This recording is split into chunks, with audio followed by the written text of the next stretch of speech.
Okay, so this is something I put together a few years ago, just basic professional standards in real estate. Some of you have seen this before if you've been here a while.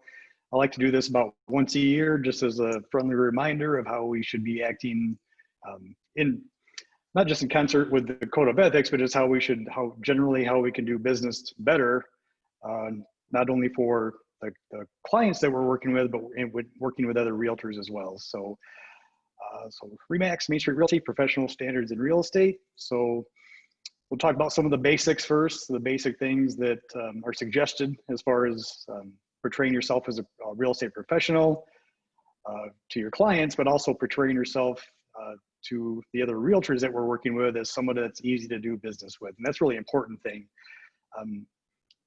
Especially in today's market, when it comes down to multiple offers and things like that, people are more likely, just like we talked about with our own clients, people do business with other people they know, like, and trust. Like, we need to have our clients know, like, and trust us.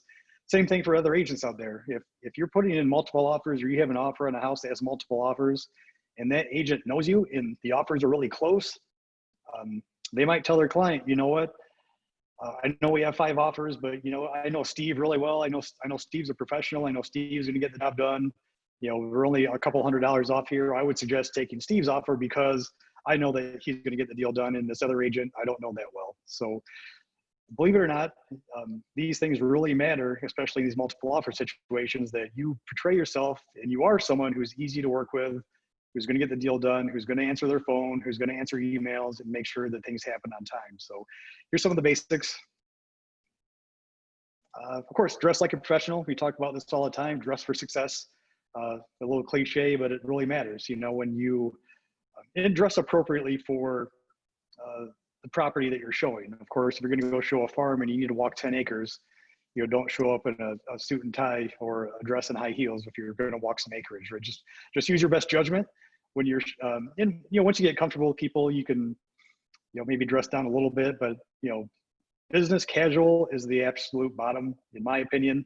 I'm not going out and showing homes in jeans and a t-shirt with anybody, even if we're friends, because the neighbors are seeing us go in the house and all of that. So just dress like a professional, dress appropriately for the property you're showing. People that work exclusively in lake property, yeah, of course they're wearing shorts and sandals because they're showing lake property and they might need to go down and walk on a beach or something like that. But again, just business casual is the basic level of dress code we have for the office. And I just encourage you to do that while you're out working with people and showing homes as well. Be polite. Just be nice to people. It's pretty simple. Just be nice to people. Be easy to work with. If you have anything bad you want to say, keep it to yourself. But really, just be nice to people when they call. Even you might get a Zillow lead or a Realtor.com lead, and you might spend on the phone with them for 10 minutes. Then they ask something like, well, is it rent to own or is it land contract? We really can't get financed. Like, okay, you just spent 10 minutes of your time talking to someone that is not qualified right now, but still be polite. Those people are going to be qualified someday. You just have to truly believe that everyone's going to buy a house someday. And just because this person can't buy right now, I'm going to end this conversation on a positive note. Keep in touch with them. So 2, 3, 4, 5 years from now, they're ready to buy. They're going to remember me. So just be polite to our clients. Be polite to your fellow realtors. Put your phone away. Be present in the situation. So we talked about this in the buyer conversion class as well.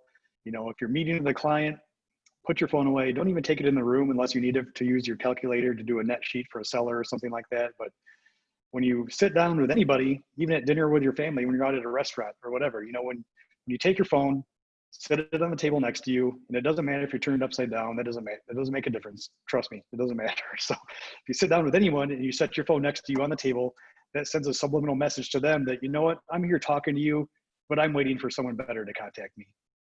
It's not a verbal communication, but it's just a kind of a subliminal, unconscious, subconscious kind of communication that says, hey, yeah, I'm going to put my phone here because I think something better is going to come along than what we're talking about right now. So put your phone away, put it in your pocket. Don't even take it in the room if you don't need it for whatever reason. Same thing for showings. Keep your phone on you because you want to have that for safety. Keep your phone with you, but don't be texting when you're showing someone a house.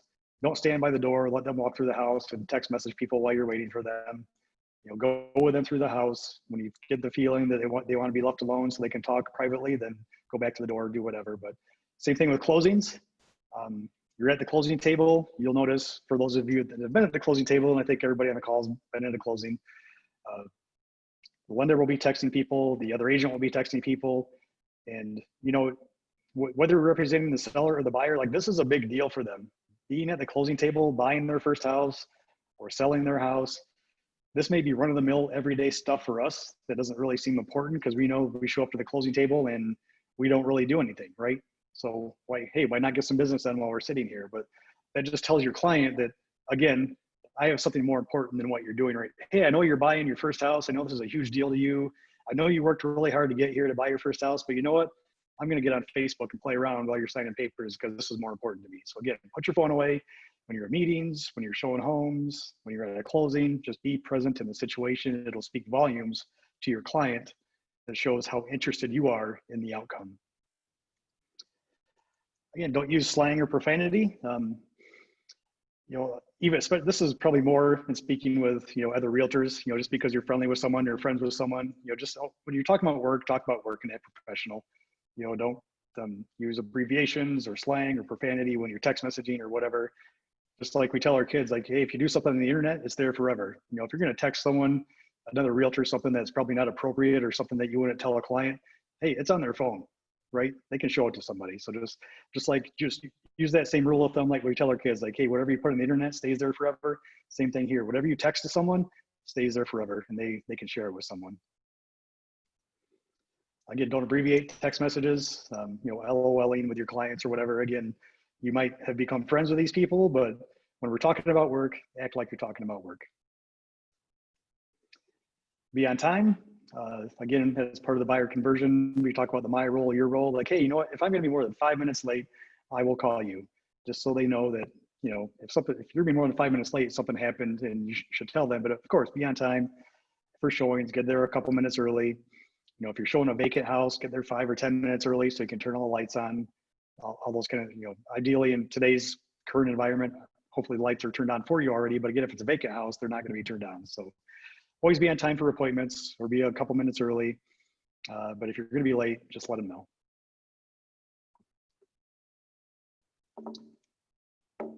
Be careful on social media. So you all got my email last week.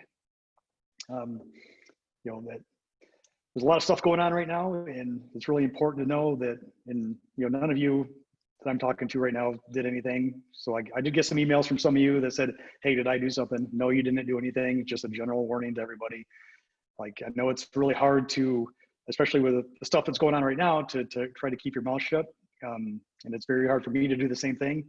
But really, when you're a realtor and you're portraying yourself as a realtor for RE/MAX Main Street Realty, you work for RE/MAX, you're a self-employed realtor, like there's no line between business and professional when you're online. I know when there's like this little veil that says, hey, I can do whatever I want on my personal Facebook page. Well, guess what? Everybody knows that you're a realtor. So whatever you put on your personal Facebook page is going to affect your business. So just keep that in mind. There will be a zero tolerance policy for anything inflammatory, racist, inciting violence especially in today's market, but in general forever. Just keep that in mind. There's a zero tolerance policy for that kind of behavior online. When dealing with other realtors. So it's always a good idea. I just suggest, if you're able to, of course, return calls within 30 minutes. We've all felt this frustration when we call a realtor, we have a deal going on, and we don't hear from them for 4 or 5, 6 hours, or even at all that day, right? Sometimes you'll get a call the next day. So if you get a call from another realtor about a deal you got going on, another realtor with a question on one of your listings, the closing department or whoever's closing the deal at the other agent's title company, or our closing department, if Bianca tries to get in touch with you, return calls within 30 minutes if you're able to. If you're not showing houses and you're not on appointments, just a good idea. Again, we're trying to tell people, like, hey, we're professional, we're easy to work with. So next time you have 10 offers in a house, I want to get to the top. Don't overreact. Wait 5 minutes before answering. If someone sends you something that makes you mad, wait 5 minutes. That's a good rule to follow in business and personal life. Don't immediately react, because whatever you say with an immediate reaction is probably going to be wrong. It might be how you feel at the moment, but it's always a bad idea to react instantly when someone makes you mad. So the other realtor, specifically, even your own client, it might say something, or they want to back out of a deal because of this, and you're mad. And so just, again, wait 5 minutes. If 5 minutes isn't long enough, wait 10 minutes, whatever you got to do. Take a walk around the block. Just, always try to cool down before you answer someone. If they sent something to you that makes you upset, or they said something, or your buyer wants to back out of a deal, or the seller wants to cancel the offer, or whatever it is, again, whatever you put in a text message or put in an email is going to be there forever, and they can show that to people. This is a huge one. Never answer for your client. A lot of us have heard this before. For example, you have a buyer, you do a home inspection, you find some issues, you say, okay, we want a $5,000 price reduction because we found this, and this. Send it to the other agent. Well, my client's not going to do that. Okay, they just answer for their client. All I want to say to that is like, well, did you talk to your client? So again, don't ever answer for your client. Again, this also works with the wait 5 minutes thing. Someone sends you an addendum asking for price reduction because of inspections. First of all, you should wait 5 minutes before answering. And I think if you wait the 5 minutes, you're not going to immediately react and then start answering for your client when you haven't even asked your client. So again, don't answer for your buyer client. Don't answer for your seller client. You get an addendum or get something from another agent. Just say, you know what? Okay, I'll talk to my client and I'll get right back to you. That's all you need to say. Again, don't participate in gossip. That's just a general good policy in business and in personal life. We've all probably been there. We've talked to some other agents that start talking bad about other agents, and just don't participate in it. If you start feeling uncomfortable the way the conversation is going, just say, you know what, I gotta go. I got a call coming in, or I've got to run to an appointment or whatever. So just don't participate in that, because again, we want to portray ourselves as being highly professional. So when it comes down to it, they know that we're easy to work with and we're professional agents. This is a good one. Don't talk bad about your clients. Again, we've all talked to other agents, other realtors that, yeah, I told my seller this house is way overpriced. I really wish they would take your client's offer. They're just not listening to me, blah, blah, blah, blah, blah. So again, don't talk bad about your client. That to me just says, you know what, you're not professional. I don't want to work with you again, because you're bad mouthing your client. Like, what are you saying about me? Like, if you're willing to bad mouth the person that you're earning a commission from, then what are you saying about me behind my back? Easy one, schedule showings per MLS instructions. It'll say use showing time, call this number, call agent, whatever. Most of the time it's showing time, so that's easy. So that's an easy one. Cancel showings with plenty of notice. So if something comes up, your buyer can't make it, they decide they don't want to see it, try to do it within a reasonable, whenever your client first tells you, cancel it right then. Go to showing time, you can cancel it in showing time. And I always like to send the agent a text. Hey, just so you know, we canceled the showing on 123 Main Street. Something came up, my buyer can't make it. Hopefully your seller hasn't left the house yet, or whatever. So just don't rely solely on showing time, because some people might not have text alerts set up. They might not have push notifications set up. So cancel a showing, get in touch with the agent after you cancel in showing time and let them know, hey, we canceled the showing, so we're not going to be there. You just want to give your seller a heads up so they don't need to pack up their kids and their dogs and whatever. Of course, always leave a card when showing homes. I think we're safe to leave stuff behind now. As far as I know, we were talking about not passing around paperwork and things like that. I think leaving a card is probably okay now. Again, just shows the seller that you were there, because they get home and the only evidence they should have that you were in their house was that you left a card, right? Nothing else is weird about the house. So leave a card when showing homes. Again, if you pull up to the house and your client says, you know what, I don't even want to go inside, I don't like this neighborhood, say, okay, you know what, give me 2 minutes. I'm going to run in, use the lockbox so the agent knows I was here. I'm going to leave a card on the counter so the seller knows we were here, and then we'll go on to the next one. So always leave a card, even if they say they don't want to go inside. Fill out purchase agreements completely and in order. Whatever order makes sense to you. I personally like to get my offers with the purchase agreement, the agency disclosure next, the signed seller disclosures, the buyer pre-approval very last, notice of buyer agency. When I have to go and rearrange an entire purchase agreement before I send it to my client, because it doesn't make sense the way it was sent to me, again, it's taken me time to do that when it could have just been sent to me a little bit differently in the first place. Again, we're trying to let people know, hey, you know what? I'm easy to work with. Take my offer, because it's going to get done. If there's something on the purchase agreement that doesn't apply, put an NA, or put a strike through, or put a line through it, whatever. Every spot on the purchase agreement should have something in it, whether it's a not applicable or a line or whatever. Give good showing feedback. This is huge. You know what, I'll send you some, if it's okay with Amber, I'm going to send you some of the stuff that she sends me. I love getting showing feedback from Amber because she fills in all the drop-down boxes. She puts like a paragraph or 2 paragraphs of comments. And those are the things I can take back to my client. Like, hey, here's some feedback. Hey, this person said it was overpriced and here's why. So we get that feedback all the time that says, not interested, and that's all it says. Just says not interested. Okay, that's not helpful for me as a listing agent. That's not helpful at all. I want to know why they aren't interested. And it could be something as simple as, hey, this just wasn't the house for them. They weren't feeling it when we went inside. That's perfectly fine. But please, yeah, put that in the comments. Everything you do on the showing feedback is helpful for the listing agent for price reductions or whatever when they're speaking with their clients. And you know what? If you give great showing feedback and you help that listing agent get a price reduction, they're going to love you. They're going to want to do business with you. They're going to be super excited when you're showing their houses because like, oh man, Amber's showing my house. I know I'm going to get some great feedback. Hopefully, I can take that to my client and make some adjustments. So again, just give good showing feedback, take some time with it. They didn't like the house. They didn't like the floor plan. The bedrooms were too small. They thought it was overpriced compared to the other homes we looked at in this price range.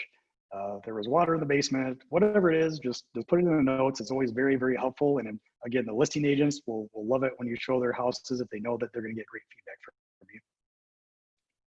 from you. When dealing with the consumer, so when dealing with our clients, again, be the professional they expect. Dress appropriately, dress professionally. Don't use slang. Don't use text abbreviations. Those kind of things. Like we're talking about business. Let's put on our business hat. Even if you do become friends with them at some point, that's great. Once the closing happens, all bets are off. Just be friends. That's fine. But once we're doing business together, just be the professional that they expect. Especially for seller clients. I mean, they're paying you a lot of money to sell their house, and that's what they expect. Don't answer your phone if you're too busy. Just let it go to voicemail because, if you have a client call you or somebody calls you or a lead calls you, they might want 5, 10, or 20 minutes of your time. I think Nikki's has the record. Nikki was on a call for like 45 minutes for a Zillow call one time in the office. So good thing she wasn't busy because she was able to talk to them that entire time, which was great. But again, nothing, answer your call. It's a lead or it's a client. You're like, oh, I'm right in the middle of something. Can I call you right back? Just don't answer your phone. Let it go to voicemail or do the auto text that says, hey, can I call you right back or whatever. Because they might want more. They might want more of your time than you're willing to give at the moment. So again, if you don't have time, let it go to voicemail, send them a text, say, hey, I'll call you back when I can. Call new leads in 2 minutes. That's our expectation as far as the team and our team members and for your own business. If you're paying for leads, that you should be implementing this in your own business, like especially the realtor.com leads. I know a lot of us are buying realtor.com leads. They're going to several different agents at the same time, not even in this company, but at Howard Hanna or wherever else. So, call your new leads within 2 minutes because that's literally a person on the other end of their computer, on their computer or their app on their phone. They're literally raising their hand and saying, hey, I've got questions about this house. And they're not going to wait longer than 2 minutes for you to call them. If you don't call them, they're clicking somewhere else. So yeah, call new leads as fast as you can. Call your own clients back within 30 minutes. We talked about that. If you're able, of course, if you're on a 4-hour showing tour, then send them a quick text between showings that says, hey, I'm showing some homes right now. I can call you at 2 o'clock. Is that okay? Again, listen to what they want. We always talk about, hey, you have two ears and one mouth, use them in that proportion.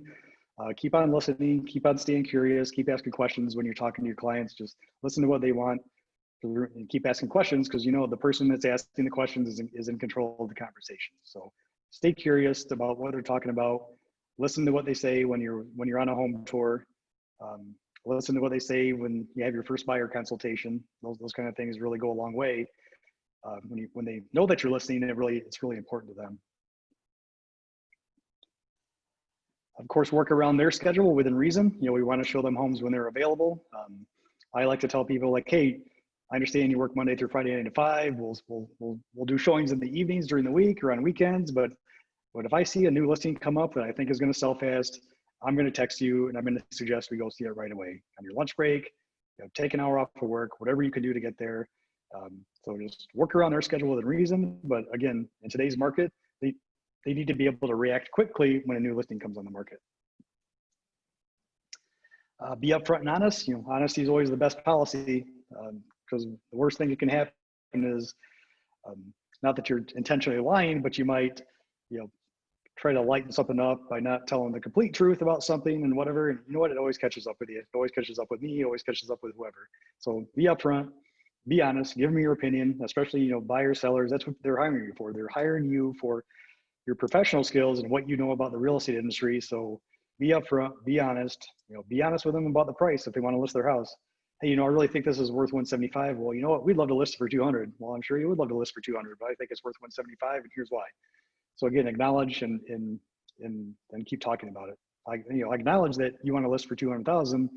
That's great, but I really think it's worth 175, and here's why. Here's the comps, and just talk through that. They'll appreciate your honesty, and you're more likely to get the price that you suggest if you're just upfront and honest with them and have supporting data. You know, give them a nudge when they need it. You know, people always say like, well, people don't like to be sold to. I completely disagree. You know, you've consulted with your buyer client. You've looked at, you know, 10 homes. You know, 8 of those were homes that you think they should have wrote offers on, and just, you know, be honest and give them a nudge. Like, hey, you know what? We've looked at 10 homes. I really think this fits 90% of what you're looking for. We've looked at 9 other homes that you didn't like. I really think you should consider this one. So just give them a little nudge. We're not going to force people to buy a house they don't want, but they're looking for your opinion. They're looking for your, looking for justification for them to make an offer. Like, okay, my realtor said this is probably the one for me. Because in their head, they already think it. They just need someone to kind of give them a little push, right? So give them a nudge if you think they need it. If you truly think that's the house for them, then, you know, try to talk them through that. Say, you know what, I think this is the house for you, and here's why. And just try to give them a little nudge when they need it, and they'll appreciate it. And again, that goes back to being honest with them. Like, yeah, I'm just being honest with you. You know, here's what you told me you wanted in a house. Here's what this has. Here's the one thing it's missing. Can you live with that? Okay, great. I think you should consider making an offer. And finally, follow the golden rule. It's in our realtor, you know, the thing we say at all the realtor meetings when someone gets inducted, you know, follow the gold, act in the spirit of the golden rule. The most simple way to do this is like, hey, here's the thing I'm about to do.